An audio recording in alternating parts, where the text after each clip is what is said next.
Assalamualaikum warahmatullahi wabarakatuh. Waalaikumsalam warahmatullahi wabarakatuh. Kami dari kelompok 3 kelas 11 TKJ 1 Sekolah SMK Negeri Kendal akan mendiskusikan tentang materi layar OSI.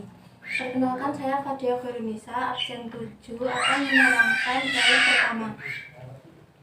Perkenalkan, nama saya Risma Alfiatul Zahro, saya absen 32, saya akan menerangkan layar kedua.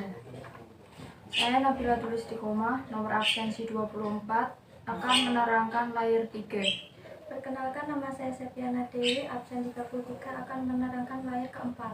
Perkenalkan, nama saya Rahmania Nova Fitriana, nomor absen 30, akan menerangkan layar nomor 5. Perkenalkan, nama saya Mia Lestari, absen 18, saya akan menerangkan layar 6. Perkenalkan, nama saya Devina Aprilia, absen 5, saya akan menerangkan layar 7. Di materi ini ada 7 layar. Tahukah kalian mengenai layar OSI? Ya, pada tahun 1977 dahulu, tepatnya di Eropa, sebuah badan penentu standar internasional yang disebut ISO membuat sebuah protokol jaringan yang bernama OSI. Layar fisikal.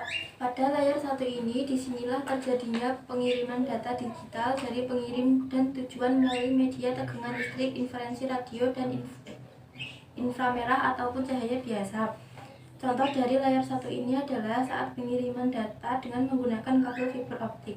Contoh simulasi dari proses lengkap layar OSI adalah saat melakukan komunikasi lewat jaringan di warnet, di mana data yang dikirimkan dari komputer penjaga warnet itu telah melakukan perjuangan begitu keras untuk bisa sampai di komputer yang kita pakai. Data link. Pada layar 2, saat mendapatkan data dari layar 1, disinilah terjadinya pemeriksaan kesalahan. Di layar inilah yang memiliki bagian paling rumit dari layar lainnya.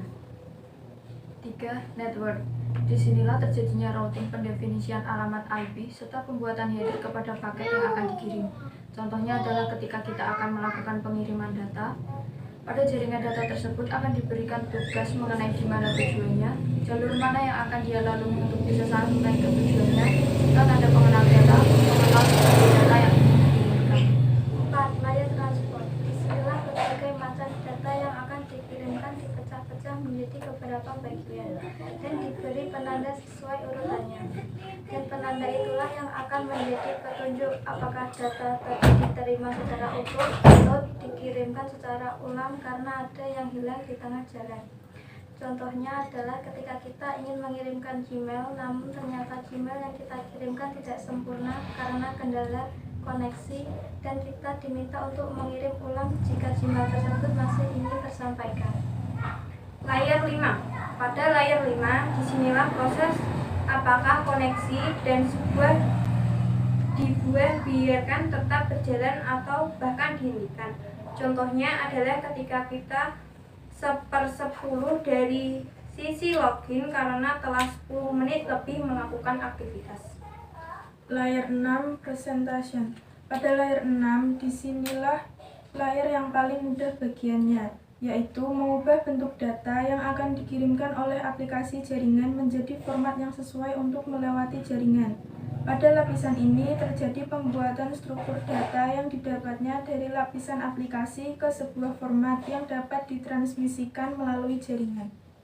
Layar 7. Layar application. Layar application di mana terjadi interaksi antarmuka end user dengan aplikasi yang bekerja menggunakan fungsionalitas jaringan, melakukan pengaturan bagaimana aplikasi bekerja menggunakan resource jaringan untuk kemudian memberikan pesan ketika terjadi kesalahan. Beberapa service dan protokol yang berada di layar ini misalnya HTTP, FTP, SMTP, dan lain-lain. Sekian diskusi dari kami. Bila ada kesalahan kata, kami mohon maaf. Wassalamualaikum warahmatullahi wabarakatuh.